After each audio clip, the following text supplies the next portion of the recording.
আসসালামু আলাইকুম রহমতুল্লাহি ওবরকাতুহু। সম্মানিত দর্শক, আজকের যে শিরোনাম, এই ঘটনা বেশ পুরনো। ইচ্ছে করি কয়েকদিন পরে এই ভিডিওটি করলাম।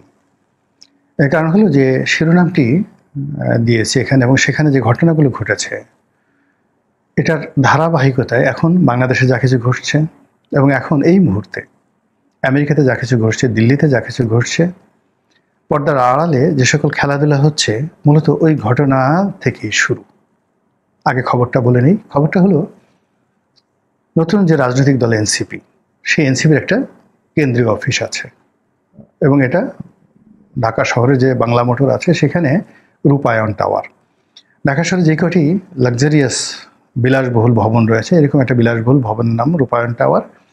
এবং এই ধরনের টাওয়ারে কোনো রাজনৈতিক দলের অফিস নেই এনসিপি ছাড়া। তো এনসিপির এখানে বেশ বড়সড় অফিস, আমি শুনেছি 2টো ফ্লোর নিয়ে তাদের অফিস, এবং সেখানে যারা বসেন নেতারা, তাদের বসার জায়গা, অন্যান্য যে বিষয়গুলো, মানে রীতিমতো রাজকীয়। এখানে নেতাকর্মীদের আনাগোনা, অফিসের সামনে প্রচুর লোক থাকে, এবং এই অফিসকে কেন্দ্র করে অনেক সুনাম, অনেক দুর্নাম রয়েছে। সুনাম মানে ভবিষ্যতে তারা বাংলাদেশ নিয়ন্ত্রণ করবে, শাসন করবে, এখান থেকে যমুনা নিয়ন্ত্রিত হয়, এখান থেকে অনেক কিছু নিয়ন্ত্রিত হয়, এগুলো। আর দুর্নাম হলো যে এখান থেকেই সকল মব নিয়ন্ত্রণ হয়, এখান থেকে বদলি, ট্রান্সফার থেকে শুরু করে যাবত এনসিপির বিরুদ্ধে যত অভিযোগ আসছে এই অফিসকে কেন্দ্র করে। এবং নানা জনে নানা কথা বলেন যে যমুনার পর, মানে ডক্টর মোহাম্মদ ইউনূসের পর, পাওয়ার হাউস, দ্বিতীয় পাওয়ার হাউস যদি ক্যান্টনমেন্টকে ধরেন, জেনারেল ওয়াকারুজ্জামানের অফিসকে ধরেন, তাহলে তৃতীয় পাওয়ার হাউস হলো এই রূপায়ণ টাওয়ারের সামনের বাংলা মোটর মোড়, এই টাওয়ার। তো এখানে আওয়ামী লীগের বা নিষিদ্ধ ঘোষিত ছাত্রলীগের নেতাকর্মীরা কয়েকদিন আগে অনেক সময় ধরে, লম্বা সময় ধরে এখানে তারা জটলা করেছে, মিছিল করেছে, এবং নেচেছে, উল্লাস নৃত্য করেছে। তো এটার ইম্প্যাক্টটা কি, বা এটা কিভাবে হলো? প্রথমত হলো, যেখানে 32 নম্বর ভেঙে ফেলা হলো, ছাত্রলীগের একটা লোক সেখানে দাঁড়াতে পারল না। সাধারণ যারা লোকজন আওয়ামী লীগকে ভালোবাসেন, এমনকি মহিলা, তারা গিয়ে সেখানে লাঞ্ছিত হয়েছেন। এমনকি এবছর, অর্থাৎ 2025 সনের 15ই আগস্ট তারিখে সেখানেও ছাত্রলীগ, আওয়ামী লীগের কোনো লোক যেতে পারেনি। এটা সিঙ্গেল লোক যেতে পারেনি, কোনো মহিলারও যেতে পারেনি। তো সেই অবস্থাতে আগস্ট মাসের 15ই আগস্টে যেখানে ছাত্রলীগের এই দুরবস্থা, যুবলীগের এই দুরবস্থা, আওয়ামী লীগের এই দুরবস্থা, সেখানে all on a sudden September মাসে এসে এমন কি ঘটনা ঘটল, যেই ঘটনায় ঢাকা বিশ্ববিদ্যালয় নয়, কিংবা নিউ মার্কেট নয়, অন্য কোনো জনবহুল এলাকা নয়, গুলিস্তান নয়, একেবারে এনসিপির অফিস, বাংলাদেশের তৃতীয় যে পাওয়ার হাউস, এখানে এসে কয়েকশো নেতাকর্মী অনেকক্ষণ জটলা করলো, দাঁড়িয়ে থাকলো। তারপর সেখানে তারা জয় বাংলা, জয় বঙ্গবন্ধু, শেখ হাসিনা সরকার বারবার দরকার, বা এরকম নানা রকম যে স্লোগানগুলো আওয়ামী লীগ দেয়, তারা সেখানে দিতে থাকলো। তারপরে বীর বিক্রমে তারা সেখান থেকে চলে গেল। কারণটা কি? পুলিশ কি করলো, এনসিপি কি করলো, সেনাবাহিনী কি করলো? তারা তো নিষিদ্ধ। তারপরে এনসিপিকে যারা বিভিন্ন সময় ব্যাকআপ দিয়ে আসছে, জামাত কি করলো, গণ অধিকার পরিষদ কি করলো, এমনকি বিএনপি কি করলো? কেন এখানে এই মিছিল হলো? এর পিছনে কি রয়ের কোনো হাত আছে, নাকি সিআইএর কোনো হাত, নাকি উত্তরপাড়ার কোনো গ্রিন সিগন্যাল, নাকি যমুনার কোনো গ্রিন সিগন্যাল? প্রশ্নগুলো কিন্তু করতে হবে, বা এর প্রশ্নের উত্তর জানতে হবে। নাকি এনসিপিকে চাপে রাখার জন্য এখানে ছাত্রলীগের নাম করে অন্য কোনো রাজনৈতিক দল, আমি নাম বললাম না, যারা এনসিপির প্রমোটার অথবা এনসিপিকে যারা দমন করতে চায়, তারা এনসিপিকে বাগে রাখার জন্য, ভয় দেখানোর জন্য, নিয়ন্ত্রণ করার জন্য এই অফিসে আওয়ামী লীগের জুজুর ভয় দেখিয়ে পুরো কয়েকটা ঘন্টা ধরে যে কাজটি করা হলো, এবং সদল বলে সেখান থেকে আবার সময়মতো সটকে পড়া হলো।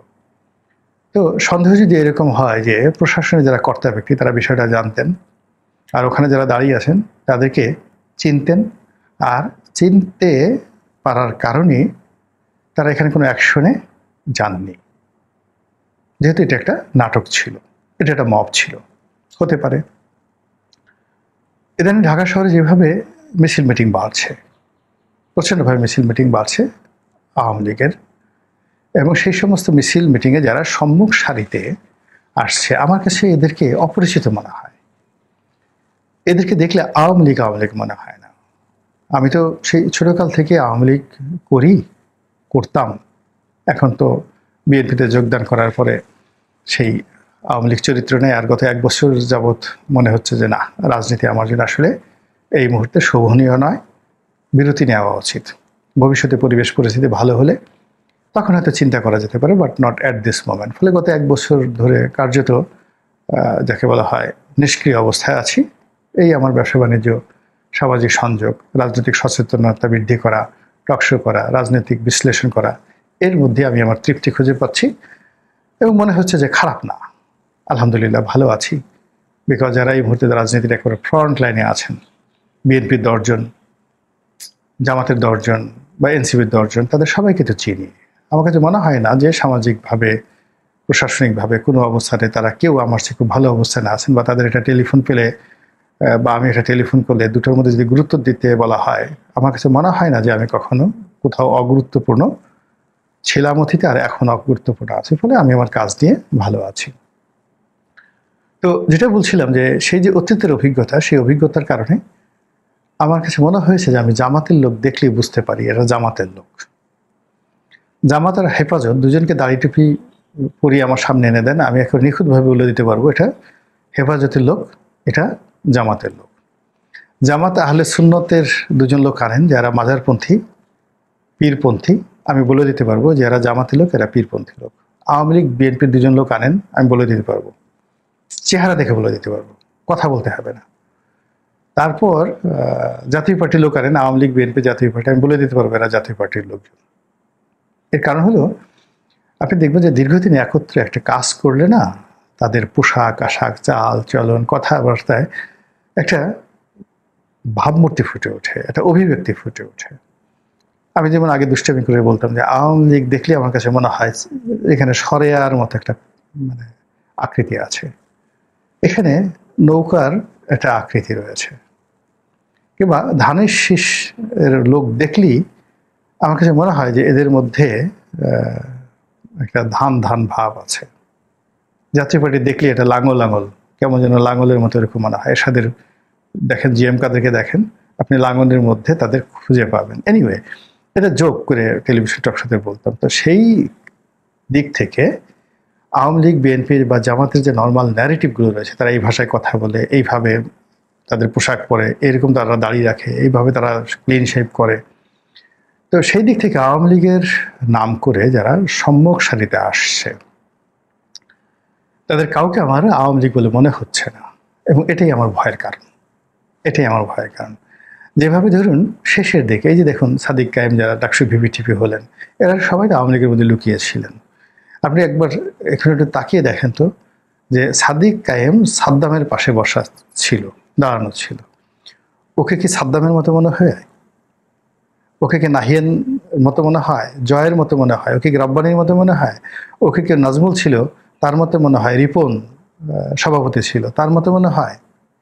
তাদের মতো মনে হয় না। ও আলাদা। ওকে দেখেই আপনি এখন যেমন বলতে পারেন এটা জামাতের লোক, তখন আপনি যদি একটু ভালোভাবে তাকিয়ে দেখতেন, আপনি বুঝতে পারতেন যে ছাত্রলীগের মধ্যে কয়জন জামাত রয়েছে। আচ্ছা, আপনি দেখেন তো এই যে সালমান এফ রহমানের ফ্যামিলি, এটা অ্যাবসলিউটলি মুসলিম লীগ ফ্যামিলি, পোশাক আশাক পাকিস্তানপন্থী একটা গ্রুপ। আপনি তাকে রাখেন তার সাথে আওয়ামী লীগের যে টিপিক্যাল আওয়ামী লীগ, তোফায়েল আহমেদকে বসান, আমির হোসেন আমকে বসান, যারা হোমোজেনিয়াস আওয়ামী লীগ, একরকম মনে হয়? একরকম মনে হয় না। আপনি হাসানুল হক ইনু, তারপরে রাশেদ খান মেনন একদিকে রাখেন, আর তাদের সমবয়সী আওয়ামী লীগের যেগুলো হোমোজেনিয়াস আওয়ামী লীগ রয়েছে,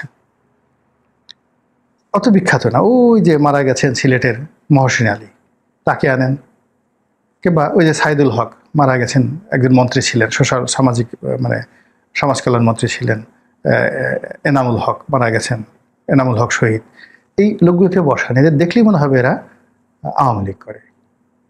কিংবা হাফিজ মজুমদার, ওই যে সিলেটের হাফিজ মজুমদার, এদেরকে বসান, দেখলেই মনে হবে এরা আপাদ্য মস্তক আওয়ামী লীগ, কিন্তু বাকি লোকগুলো দেখলে আপনার আওয়ামী লীগ মনে হবে না। কিন্তু আওয়ামী লীগ এই যে বাইরে থেকে মুসলিম লীগ, বাইরে থেকে জামাত, বাইরে থেকে বিএনপির লোক, বাইরে থেকে জাসদের লোক, এরা যে ঢুকিয়ে একটা বিরাট কিছু করার চেষ্টা করেছে, এটাই কিন্তু তাদের পতন ডেকে নিয়ে আসছে। আবার এখন জামাত লুকোচুরি করছে, তারা মনে করছে ওরে বাবা, লোক ঠকিয়ে বিরাট জিতে গেছি, আওয়ামী লীগকে ঠকিয়েছি, বিএনপিকে ঠকিয়েছি, একবার বিএনপির ঘাড়ে, একবার এরশাদের ঘাড়ে, একবার আওয়ামী লীগের ঘাড়ে আমরা বসে যে শক্তি অর্জন করেছি, বিশ্বাস করেন এই শক্তি যেতে 1 মিনিট লাগবে না। জীবনে কোনো পরগাছা গাছের চেয়ে বড় হতে পারেনি, জীবনে কোনো পরগাছা কখনো বংশ বিস্তার করতে পারেনি। অনেক বিল্ডিংয়ের উপর পরগাছা হয়েছে, বিল্ডিংটা শেষ হয়ে গেছে, কিন্তু পরগাছা গাছ হিসেবে কোনোদিন মাটির সন্ধান পায়নি, ওকে বিল্ডিংয়ের উপর থাকতে হয়েছে।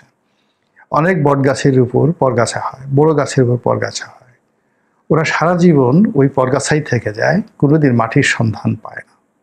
তো সেই দিক থেকে জামাতকে যদি সত্যিকার অর্থে রাজনীতি করতে হয়, তাহলে একেবারে যে সকল রাজনৈতিক দল ইসলামী কৃষ্টি কালচার মেনে রাজনীতি করে আজকের জায়গায় এসেছে, যেমন ধরেন সৌদি আরবের ইবনে সৌদ পরিবার, তাদের কথা চিন্তা করেন, সাদ্দামের বাদ পার্টির কথা চিন্তা করেন, সুন্নিয়ত করেছেন, কিংবা ইরানে যে ইসলামী রেভলিউশন হলো, আয়াতুল্লাহ খামেনির যে বিপ্লবী দল, এরকম মানে এখানে কোনো রকম লুকোচুরি নাই, মুনাফিকি নাই, পরগাছা নাই, তারা টিকে ছিল। বা আফগানিস্তানের তালেবানদের কথা চিন্তা করেন, পাকিস্তানে তেহরিক ইসলামের কথা চিন্তা করেন, এরা ইসলামাইজেশন নিয়েই কিন্তু তারা এগিয়ে গেছে এবং তারা সফল হয়েছে।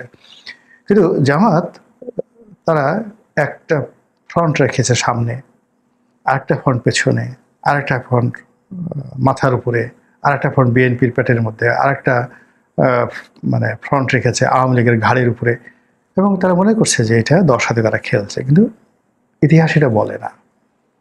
জামাতের অনেকের সাথে আমি চলেছি, সিনিয়র নেতৃবৃন্দ চলেছি, তাদের ডেপথ অফ নলেজ আমাকে কখনো মুগ্ধ করেনি। ধর্ম সম্পর্কে তাদের জ্ঞান খুব অল্প, কোরআন সম্পর্কে তাদের জ্ঞান আরও অল্প। অনেকে খুব ভালো ওয়াজ করেন, খুবই জনপ্রিয়, ভীষণ রকম জনপ্রিয়, কিন্তু তাদের কথা শুনলেই মনে হয় যে তারা খুব কম জানেন, ভীষণ রকম কম জানেন। তো এই যে জিনিসগুলো হচ্ছে, যে খেলাধুলাগুলো এখন রাজনীতিতে হচ্ছে, এরা কারা খেলছে? বিএনপি খেলছে, আওয়ামী লীগ খেলছে না, জামাত খেলছে না, এনসিপি খেলছে না, গোয়েন্দা সংস্থা খেলছে, আমরা বুঝতে পারছি না। কিন্তু বাস্তবতা হলো যে এনসিপির মতো একটা দলকে আলটিমেটলি কিন্তু শেষ করে দেওয়া হয়েছে, একটা সম্ভাবনাকে শেষ করে দেওয়া হয়েছে, নুরুর মতো একটা দলকে শেষ করে দেওয়া হয়েছে, এই কুটিল এবং জটিল সম্পর্কের মতো, আর ডাকসুর মতো একটা সংগঠনকে কিন্তু শেষ করে দেওয়া হয়েছে। আপনি মনে করেছেন যে যারা জিতেছে খুব ভালো করবে, জাস্ট ওয়েট, আপনি দেখেন তাদের ফলাফল কি হয়। জাকসু, জাহাঙ্গীরনগর ইউনিভার্সিটি খুব কৌশল করে জিতেছে, খুব কৌশল করে জিতেছে। আপনার কি মনে হয় তারা সাস্টেন করবে জাহাঙ্গীরনগর বিশ্ববিদ্যালয়ে? তারা ভালো কিছু করতে পারবে? প্রশ্নই আসে না, প্রশ্নই আসে না। শুধু সময়, জাস্ট 2 মাস 3 মাস অপেক্ষা করে দেখেন কি অবস্থা হয়।